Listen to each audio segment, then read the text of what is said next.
It's my distinct pleasure to introduce our next speaker. I've known Karen Budd-Falen for longer than probably either one of us want to admit. As you can see in your program, she is an attorney from Cheyenne, Wyoming, specializing in private property rights, water rights, endangered species, and those sorts of things.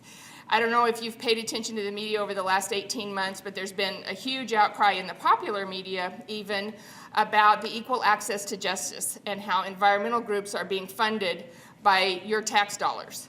And Karen was the one that did the research and outed all that. And if you don't believe that the environmentalists and the animal rights groups are the same people, just dig a little deeper, because it's all one group and they're all here to get rid of all of us. But there's a lot of things about Karen that not everybody gets to know, and our friendship has allowed us to do that. She's a fifth generation rancher, a mother. She spends half of her life in an airplane, but does an incredible job of raising her son and daughter, who are juniors and seniors in high school. And I think perhaps the most telling story that, we all know when you get to have a teenager how smart they think their parents are. But about 6 weeks ago, Karen was on an airplane coming back from DC. She had taken her son, who's a senior in high school, back with her on a trip. And he ended up next to Brett Baer on the airplane. They were split seated. And so this teenage kid looks over and says, you're Brett Baer on Fox News, right? And Brett said, why would someone your age know that? And so then they got to conversing, and Mr. Baer said he was working on a special about environmentalism and the causes that it was having. And Isaac looked around and said, you've got to talk to my mom. She knows all about this stuff. So with that, here's the lady you need to talk to. Well, thank you, Karen. Actually, when they said Karen was going to introduce me, I was much more worried that she was going to talk about drinking at the bar in Catron County, New Mexico, and what we've done in those situations. I do appreciate being here. I have to admit, when they called and asked me, and then after the reception last night, I am thinking, why am I talking to all these PhD people? You all use words I don't even know. And so when I talked to my husband today at lunch, he said, well, use a few acronyms. It'll make you feel better. I'm going to try not to do that, but we're going to go in a totally different direction than what you have been talking about to now. As Karen said, I grew up as a fifth-generation rancher on a family-owned ranch in Big Piney, Wyoming. This is a working cattle ranch. I was the oldest of 3 daughters. When my sisters and I were born, my dad said, if I'm going to stay in the livestock business, I need a lawyer, a banker, and a vet. And his daughters all said, yes, sir. And that's what he got out of the deal. And it's my goal to keep him in business. And it's my goal to keep you in business. So I got through undergrad school and I went to Washington, D.C., and I got to work at Department of Interior, which when you're 23 is like the coolest thing in the planet. Because every time I get depressed about missing Wyoming, they'd say, oh, go for a walk around the White House. And I'm like, oh, cool, I'll go for a walk around the White House. It was so fabulous. But I figured out from there that people back there have no clue what we do. I had a big map on my wall of Wyoming, and I had a star where Big Piney, Wyoming is. And Big Piney, Wyoming's only claim to fame is it's the coldest spot in the nation. But I was really proud of being from Big Piney. And I shared an office with a guy named Michael. Now, Michael was a really smart guy from Cleveland, graduated law school from Howard University, was one of the top 3rd in his class, so he got hired from the federal government at what they called the honors program. And you have to be really smart to be in the honors program. So here's this guy, gets in the honors program, goes to work at the Department of Interior. The guy's writing livestock grazing regulations. So I go back there, I tell him how big our ranch is. He thinks that's all the land in the state of Wyoming. The guy's got no clue. When I talk about how many cows per acre we have, he was thinking about that because he's from Ohio. I'm actually talking how many acres per cow it takes to survive. The guy knew what barbed wire was, and I knew what barbed wire was, but the only difference was this kid grew up in a tenement, And he was one of the lucky ones that was great big and got to play football and got out and really made a success for himself because his parents didn't ever even get through high school, let alone college. And I got to tell you, Michael was a really great guy. Really interested and clueless about what he was doing that was going to impact my dad so that our ranch could get on for another generation. The other thing I learned is that his understanding and my understanding of property were totally different. Because he didn't own property. You know, they grew up in an apartment flat. So the idea of ownership of land to him was totally foreign. And so I thought about that for years and years and years. And I started studying the Constitution. You know what's really sad about lawyers? They don't make you read the Constitution in law school. You know, we have to take an oath to uphold the Constitution, just like, politicians, such that is. So we took an oath to uphold the Constitution too. So I think it's really kind of pathetic that they don't make you read the Constitution in law school, even though you're going to swear to uphold it when you pass the bar. And I learned some things about the Constitution, and Patty talked about this YouTube video that I did one time because they gave me a mic and said, you got 7 minutes, explain the Constitution. So I'm going to give you my 7-minute lesson on the U.S. Constitution. Lesson number 1. When you hear people talk about your constitutional rights, you should correct them because that's not right. Ladies and gentlemen, the Constitution does not give you rights. God gives you rights. The Constitution is the document that stops the government from taking your rights.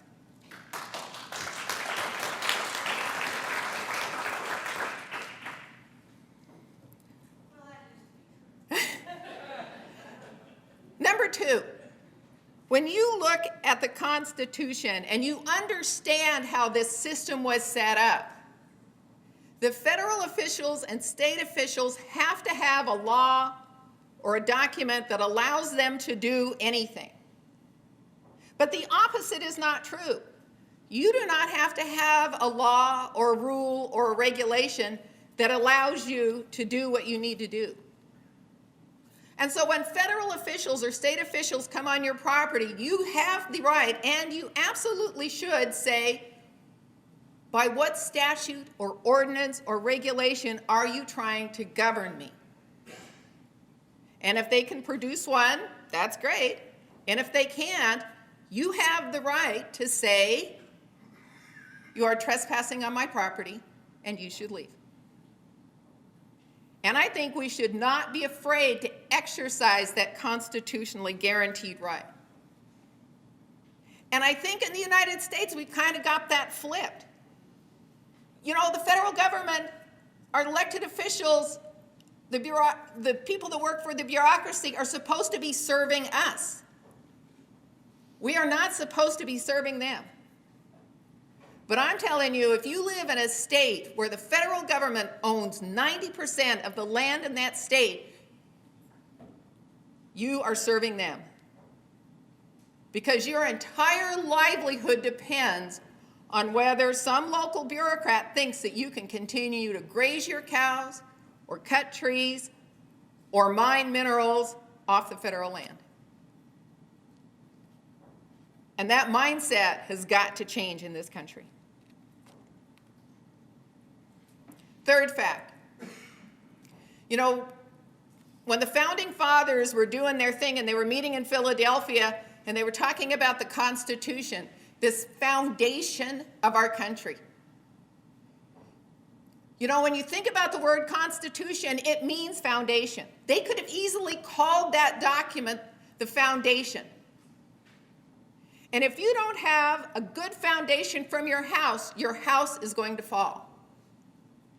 And I'm telling you, if we don't keep the Constitution of the United States alive and well, this country is going to fall.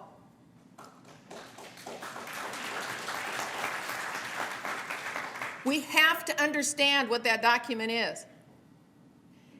And a guy named Noah Webster understood that because he was around the founding fathers as they were writing the Constitution. And this guy named Noah Webster was way into dictionaries. He's got this big long word that I can't say is what he did for a living. It's Lexa something or the other.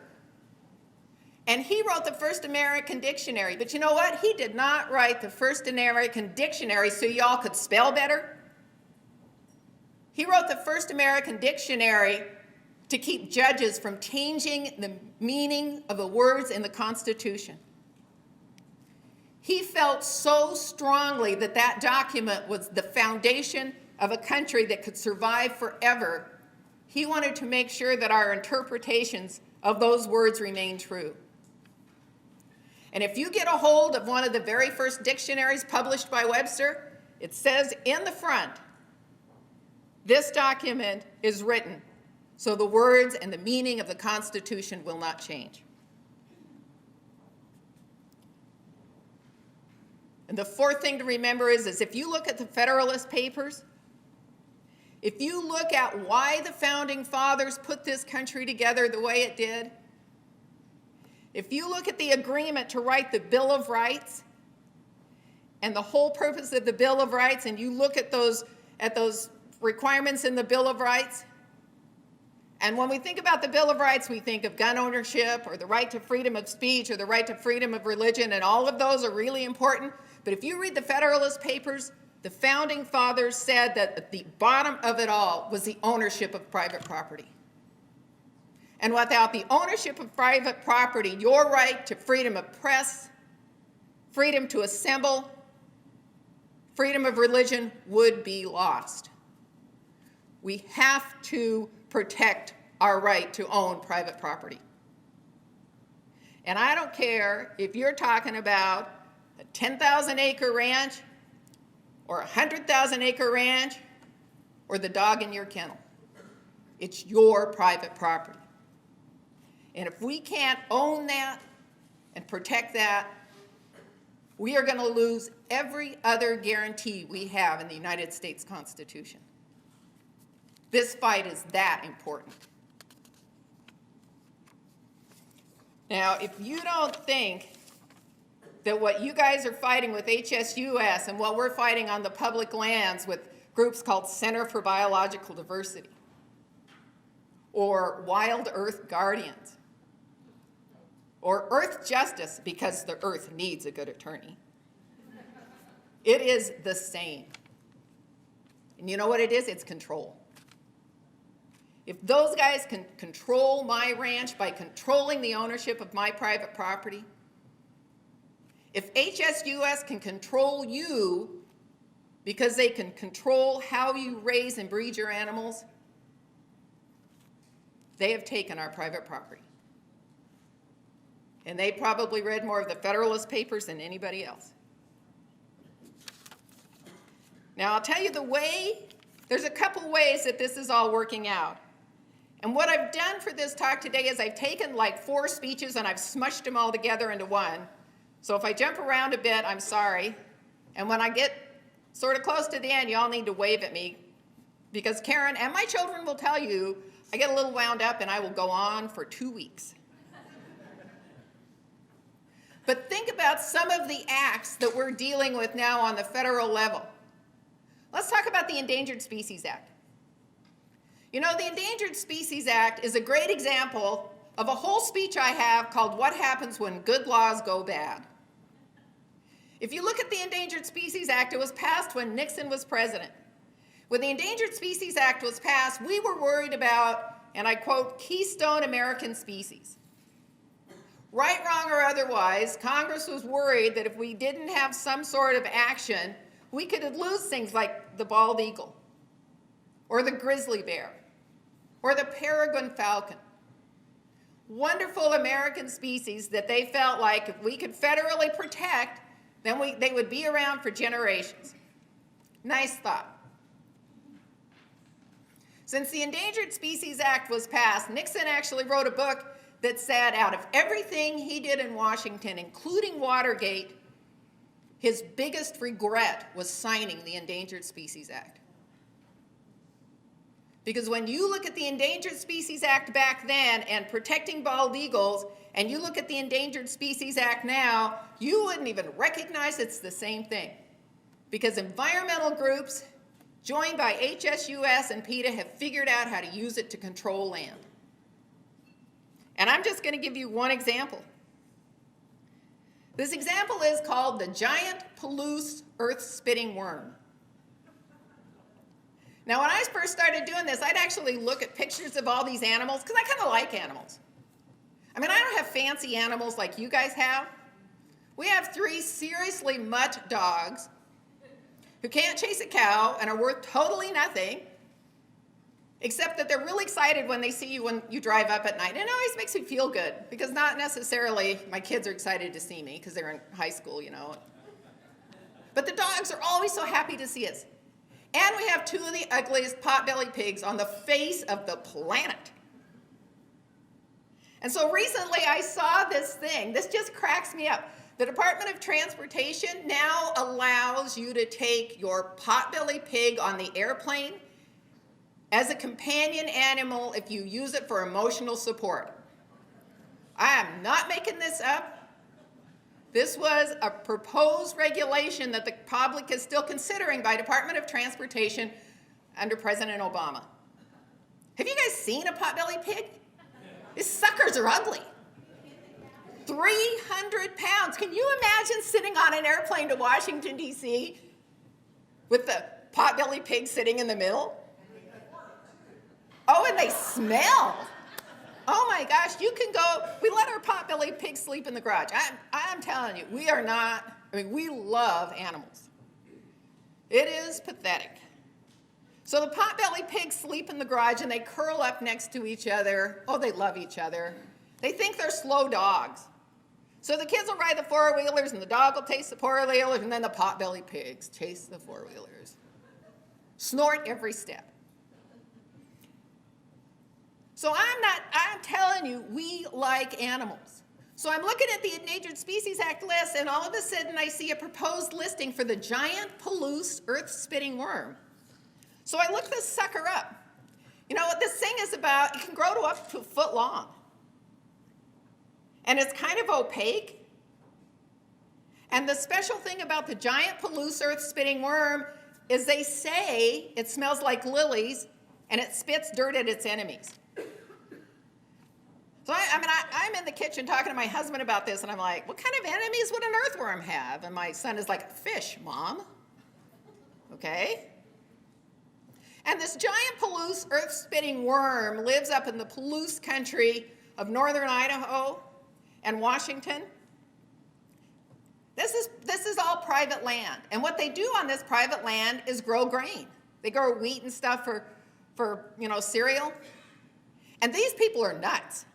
Because the Palouse country is really hilly, and so what they do is they have these big, tall cement things on the top of these hills, and they chain their combines to these things, and so instead of going up and down with the combine, they go round and round and round. Can you imagine riding on a combine and the head is sort of like this, chained to the top of a hill? I think these farmers are insane. But they have farmed this land for generations. And they have made good use of this land. And the Center for Biological Diversity has petitioned to list the giant Palouse earth-spitting worm as an endangered species under the Endangered Species Act. And the Fish and Wildlife Service is considering it. And you know what the claim of the limiting factor of the giant Palouse earth-spitting worm is? Plowing your field. And if this stupid thing gets listed, these farmers cannot plow their fields, because if their disc hits a worm, 5 years in jail, $50,000 a day fine. It's a worm. Can you imagine? And I'm telling you, Center for Biological Diversity doesn't care a bit about a lily-smelling, earth-spitting worm. It cares about the control. It'll stop these farmers from farming this land and growing grain that I'm sure some of their kids eat in their morning breakfast cereal. Yes, sir. And they have not found one yet. University of Idaho has been searching for them. They haven't found one yet in the Pooler River. So isn't this, I mean, so get this. This is nuts. But that's what that act is doing. Another part of this act, I'm sorry, if y'all are going to tell jokes, you have to tell them louder. She said it's already extinct. Or perhaps they should plow the ground to make it easier to find the worms. Do not ask me. But the Center for Biological Diversity thinks this thing is so important that it's going to put people out of business and off their farms. Because that's what will happen with the listing. And part of the problem with this whole listing thing is that under the Endangered Species Act, if you can petition to list any kind of bird or creature or whatever it is you want to list, and the Fish and Wildlife Service has to respond to your petition within 90 days. Now, there are millions of species out there. And I talked to some of you all last night. You can talk about genotypes and phenotypes and all these big, long scientific words that I will never understand in a million years to figure out how many species there are. But the environmental groups will split those hairs as fine as they can split them and list all these creatures because it controls land use. And so they petition the... Pardon? Trying to get control of land use along the southern border. They're trying to develop certain lands into parklands. There's been a big fight in Washington about it. You aware of that? Yes. This is a big traffic area for the drug cartels. They've actually come in and they've established lookout points several miles north of the border. It's a no man's land down there, but they're trying to make it a national park now. Oh, it is insane.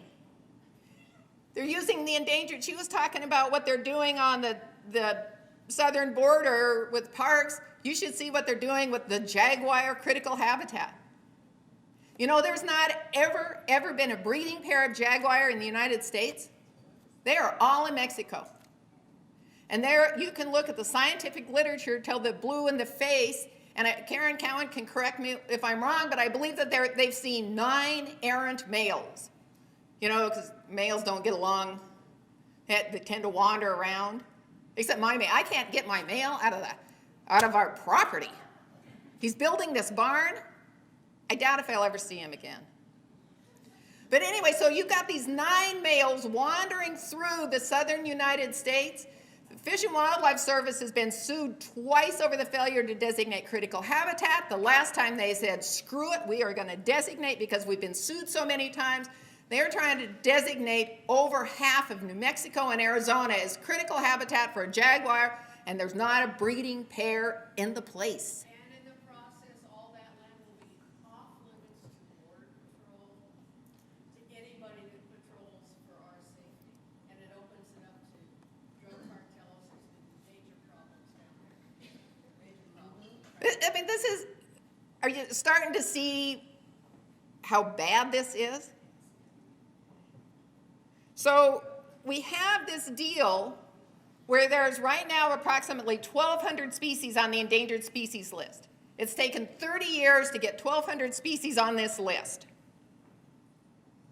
The success rate for getting critters off the list, because the whole point was you're going to get them on, you're going to fix them up, and you're going to get them off, we've gotten less than 1% off the list. The rest of them are just on the list. So recently, at November last year, the Center for Biological Diversity and the Wild Earth Guardians, 2 totally wacko environmental groups out of Arizona and New Mexico, sued over 113 species saying, the problem is not with your science, because we can't sue you over the science, but we filed petitions to list them, and because you, United States, didn't list them in the 90 days, we are suing you for a violation in federal district court. So they took the 13 cases dealing with 113 species and they smashed them together in the federal district court for the District of Washington. The Justice Department then settled the case, because they settled lots of cases. Now, normally when you settle a case, the case settlement deals with what you sued over in the first place. Yeah, that's kind of ought to be how it works. In this settlement agreement, not only did the Fish and Wildlife Service consider to list 113 species, they expanded it by 900 more that weren't even included, so that in the next 5 years, the U.S. Fish and Wildlife Service has to consider listing petitions or critical habitat designations for 1,053 species. And to add insult to injury, the Fish and Wildlife Service has figured out that for every listing or critical habitat designation, how much it costs the taxpayer. And Karen Cowan will tell you that my number naming is pathetic, so let me look this up. Well, you don't tell the rest of my story.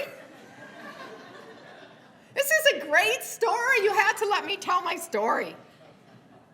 All right, so if it takes $300,000 to get through the process, the paperwork, we're not talking about doing anything to like save the species. We're talking about publishing the Federal Register, review of the scientific literature, blah. I mean, this poor lady from APHIS will tell you government paperwork is a lot. It's going to cost $5 million to get through the paperwork on these species. That's not doing piece of paper one on the ground. All right, so this is bad enough, but then Center for Biological Diversity and Wild Earth Guardians come back to the federal government and said, okay, under the Equal Access to Justice Act and the Judgment Fund, not only are you going to consider the listing for all these species, we want you to pay our attorney's fees. Now, you all are thinking, oh, you got to be serious. But under the Equal Access to Justice Act, Ronald Reagan thought that, you know, when you sue the federal government, it is hard. You know, they are represented by the Justice Department, the largest law firm in the world.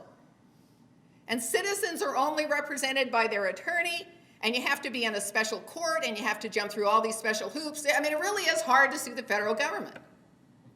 Sort of like David and Goliath. I think that's why I like my job. I'm kind of a David and Goliath kind of person.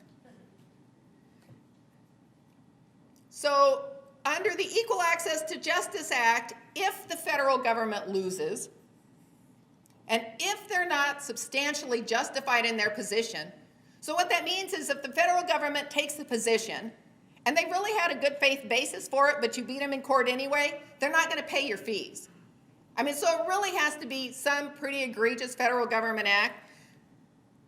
Then under EJA, the federal government is to reimburse your attorney's fees to put you back in the same position as you were before. EJA sets a cap on attorney's fees at $125 an hour. So EJA is not a money-making kind of deal. Now, the $125 cap has been raised by inflation and a bunch of other things. So today that cap is around a little less than $200 an hour. And most attorneys are going to charge you, that or more, so that's not so bad. And the other thing EJA says is that if your net worth is over $7 million, you can't get attorney's fees. Because they figure if you got $7 million, or at least, somewhere on paper, that you got enough money to fund your own attorneys to fight the federal government, which, I think that's okay. Although it's not okay for me because I represent ranchers. We got no money. We may have land, and the land may be worth a lot, but these guys have got no money. But anyway, that's the requirement. So these two environmental groups came back to the federal government and they said, we want our attorney's fees. And the federal government paid them a total of $300,000.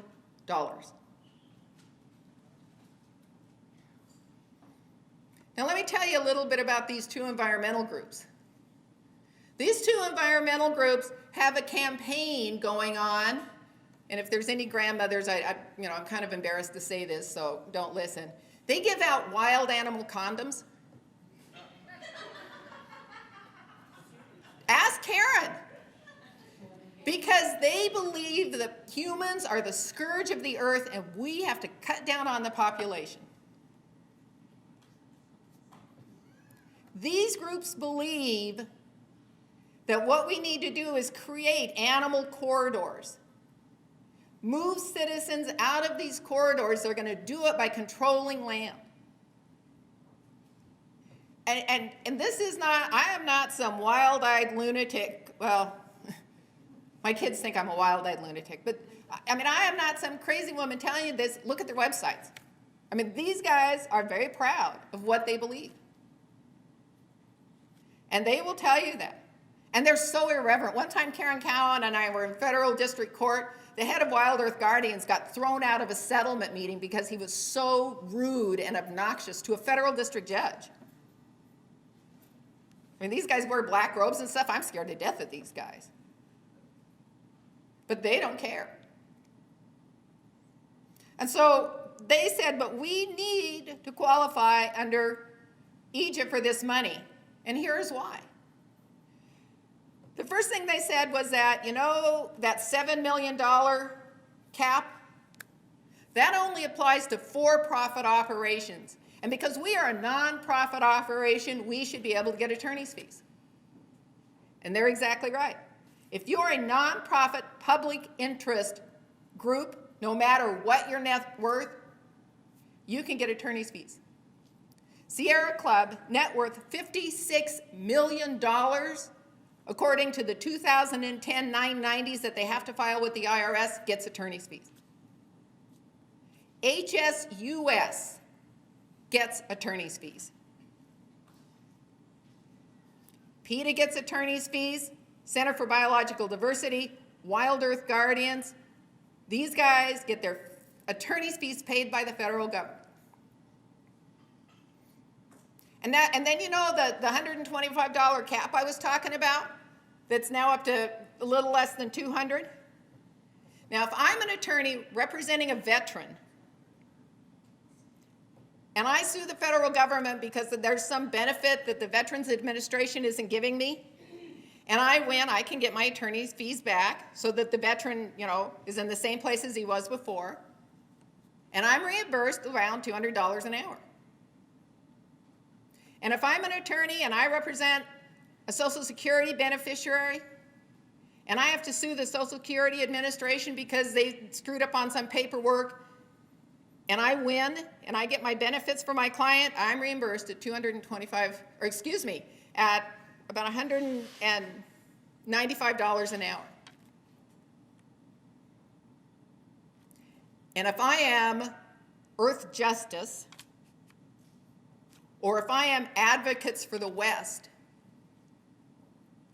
or I am a contract attorney who runs a law clinic at Denver University where my student help is free, they just get college credit, but I work for Wild Earth Guardians, I get $775 an hour for representing a worm.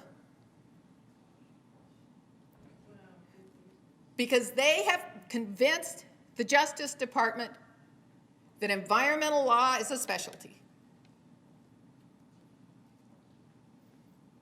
Now, I am telling you, these people are not being charged by their attorneys $775 an hour. I am telling you that these people are as capitalistic as I am. I just admit it. And they're not going to admit it.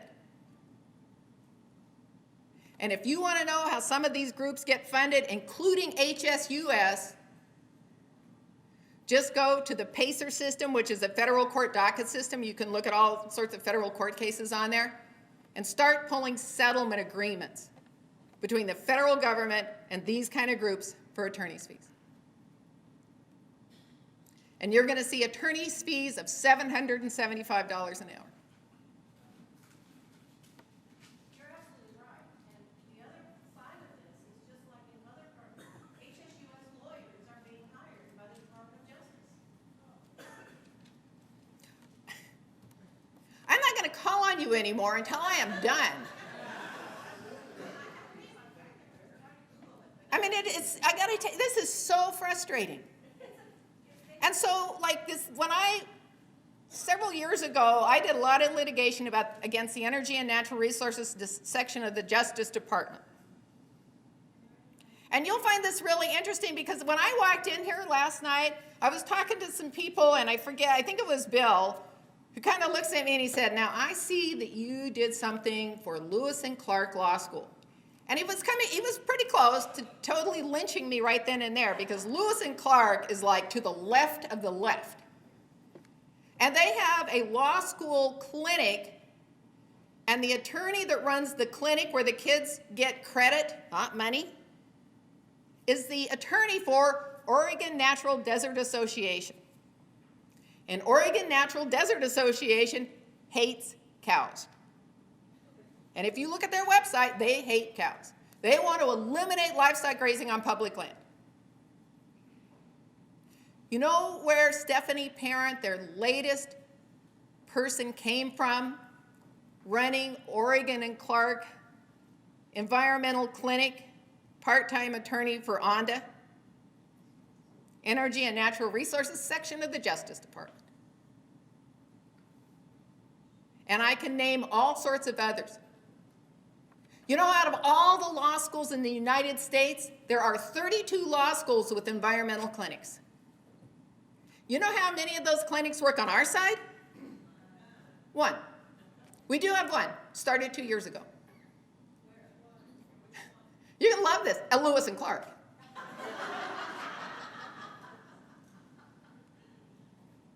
But it's only one. And they can't get attorney's fees. But these other groups, there's one at DU. The guy at DU that runs it is James Touchton. Oh, the guy, I mean, he's this little short, shrimpy guy. I had to sit next to him testifying in front of Congress. I mean, he was like sitting in the middle of his chair, and I'm over like this. Do not touch me. Because, they're so hard line in their view. People are bad. Ownership is bad. So these guys are getting paid. And so now you're all thinking, all right, now what does this have to do with our issues? And the tie will depress you to no end. Because you know who's now joining the litigation fight over endangered species? HSUS. I pulled the PACER documentation for HSUS for last year. They filed 102 federal district court cases, and every single one of them was with one of the radical environmental groups that we fight every day. Center for Biological Diversity, Wild Earth Guardians, Natural Resources Defense Council. If you look at those suits regarding the wolf, guess who is on the suit with Defenders of Wildlife? So if you don't think the animal rights groups and the eliminate property right groups aren't lock stock, you're not watching how things are going now. And these guys are taking a page from these groups that we've been fighting with over land battles. You know, everybody laughs over the orca deal. I had to laugh over the orca deal. You know, you had a guy that was the next friend of these orcas, which I didn't even know were killer whales until I actually read the complaint, who sued SeaWorld in San Diego and SeaWorld in Florida, claiming that keeping killer whales in a tank and feeding them fish when they did tricks was a form of slavery.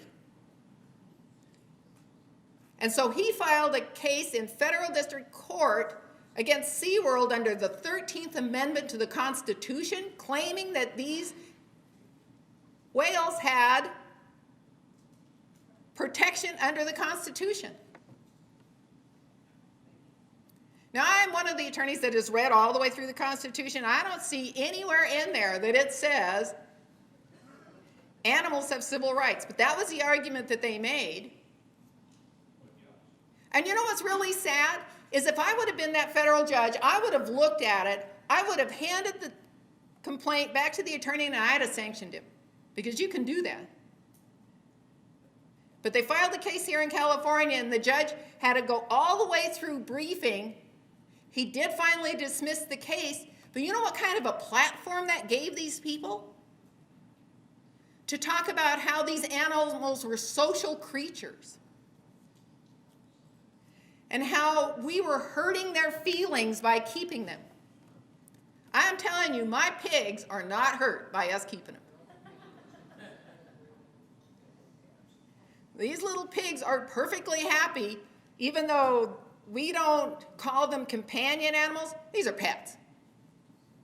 And we love them and we take good care of them, although they do not sleep in my house, which has made my daughter very upset. So the PETA people lose the orchid case. And so you know what they did? They didn't take that as just, okay, I'm done, I'm going away. They're now suing again for protection of this orca whose name was Lolita, I love that, claiming that keeping her in this tank is a violation of the Animal Welfare Act. They just settled a suit, I guess it involved PETA over an orchid down there, who apparently had run into a gate, got itself a wound. And PETA was sure that the animal had been abused, or no, the animals were fighting, that's what it was, they were fighting each other, and that was the cause of it. And they shouldn't be together, they should all be separated, and that thing went through a lot of litigation. And it was finally determined by an independent, I don't know who it was, that no, the whale ran into a gate. So Cecil was fixing the gate so if they brush up against the gate, they can't get injured. But there was a whole lot of flack about it. I just think that what, I mean, the sort of the moral of this whole story is that these guys aren't going to quit. All right, so we got one federal judge that said, we're not going to apply the 13th Amendment prohibition on slavery to whales. So what they do is they go back and they litigate. So instead of taking the whole giant step forward, now we're just going to litigate a little bit. And we're going to say that keeping them in these cages is not humane. I mean, it's sort of like happens when you settle over wilderness issues or land lockup issues or anything else. They come in, they ask for 3/4 of New Mexico for jaguar. And we file petitions, we say, no, no, no, no, no. And then they come back and they say, okay, how about if we just take New Mexico along the bottom where these parks are anyway? And I got to tell you, sometimes the livestock industry isn't all that smart because we'll say, okay, since you're not taking all of us, we'll give you a little bit and then we're hoping that you just go away. That's the way, isn't that the way they operate? I mean, They don't go away. totally outrageous, and then if they back it off and they get a little bit, you call the one that they have. You know, and we think, oh, golly, we've won. It's ridiculous. So I'm here to tell you that these guys are now joining forces with other well-funded groups that are going to work very hard to control what we do. And if they eliminate what is private property in this country, whether you're talking about chickens or cows or dogs or whatever it is, we got problems. So I'm going to finish up with a couple of stories. I can see that she's moving up here, so I'm going to tell these stories really fast because I like. Okay, and she says she walks slow, so this is really cool. So I want to tell you, you talked about being in the FFA. All right, I got to tell you, the FFA is like the coolest thing ever. 2 weeks ago, I came back from Indianapolis with 55,000 kids in blue corduroy jackets. And these kids were all in high school. Some of them were from places that never seen a cow, and some of them were from places that were little tiny on the map, and the entire community was based on agriculture of some kind. And this was the coolest 55,000 kids I had ever seen. Now, the other cool thing about this convention, quite honestly, is that I coach, in my spare time, I coach an FFA team. It was an agriculture issues team. What we did was Endangered Species Act, and we won. We are national champions. It was so cool. You know, the kids that I coach in this little high school, most of them have never been on a stage, and most of them have never held a microphone. But they stood up and they presented their issues in front of a panel of college judges, and they were so cool on a stage of 55,000 kids. And I am looking around at this 55,000 kids in these blue corduroy jackets, and I'm thinking, you know what? If we don't screw this up, these are our future leaders. And we got future leaders out there that are going to be okay. And they're going to take care of this country, but we got to give them something. We cannot just go home and not give them anything. And part of the reason I tell that story is that because years ago I represented my father-in-law. He is a rancher in Nevada. Now, as many of you may know, the water in Nevada doesn't go anywhere. I mean, it doesn't go to like any of the oceans or anything. It's in the Great Desert, and so the water flows through the streams and then it sinks. It's just, I mean, it's just the way Nevada is. And so you've got all these different streams in Nevada, and they have all these different fish called Lahontan cutthroat trout. And I don't think you eat these trout, they're just there. Well, the Fish and Wildlife Service came along, and it started listing fish in Nevada, and so it'd take these trout and it'd say, okay, if you're in the Quinn River never ever gets to the Toyabe River. And so even though it's exact same fish, and when we cut you into pieces, we can't tell genetically that the Quinn River strain is any different than the Toyabe strain. We're going to list them different because these two can't meet to breed. Even though if you put each in a bucket and hauled them, you know, to your bathtub, they'd breed like your fish breed. I mean, you know, that's what they do. So anyway, the Fish and Wildlife Service listed all of these strains of Lahontan cutthroat trout. And one of them, the first one they went after is on my father-in-law's ranch. And what they wanted him to do was fence all of the streams so his cattle couldn't get to him, because they figure that if the cows aren't drinking the water, there'll be more water for fish. Not realizing that they only get water in the spring, you know, after the snow melts. And, you know, in August there's no water. But anyway, this was the Fish and Wildlife Service plan. So they went to the BLM. They issued this decision against my father-in-law that he can't live with, because if he doesn't have water, he doesn't have cows. He's got 1,500 head of mother cows. I mean, he's out of business because his cows got nowhere to drink. So he called his favorite daughter-in-law. I'm also his only daughter-in-law. And he said, I want you to represent me in court. So we did all this trial and all this hearing. And during the middle of this, even though I was charging tiny amounts, he started running out of money. So we had this meeting in Oronata, Nevada, and he brings all of his rancher friends together, and he said, look, I need you guys to help me. If I can stop this stupid fish thing now, then you guys aren't going to have to fight it when they move over. And so, you know, we explained the story, and some of these guys are giving money, and they're all sort of getting together. And I get to one old guy, and I said, okay, you know, Mr. Minneberry, so how about you?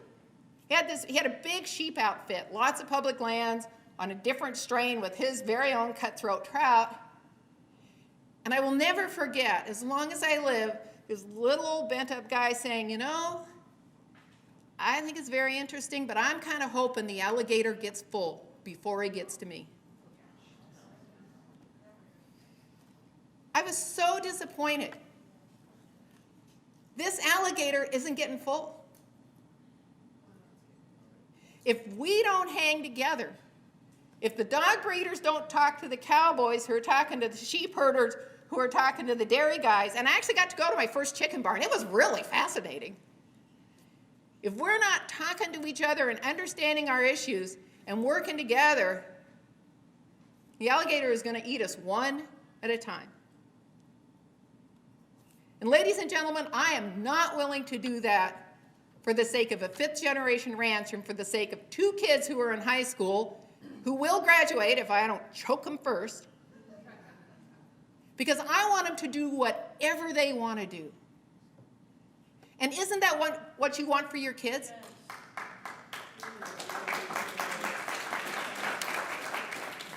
Don't you want them to have every opportunity? And if they pick animals, that's great. And if they pick working in a grocery store, that's great. But we got to give them that chance. Do not give up on each other. Do not give up on property ownership and agriculture industry. And God bless you. Thank you.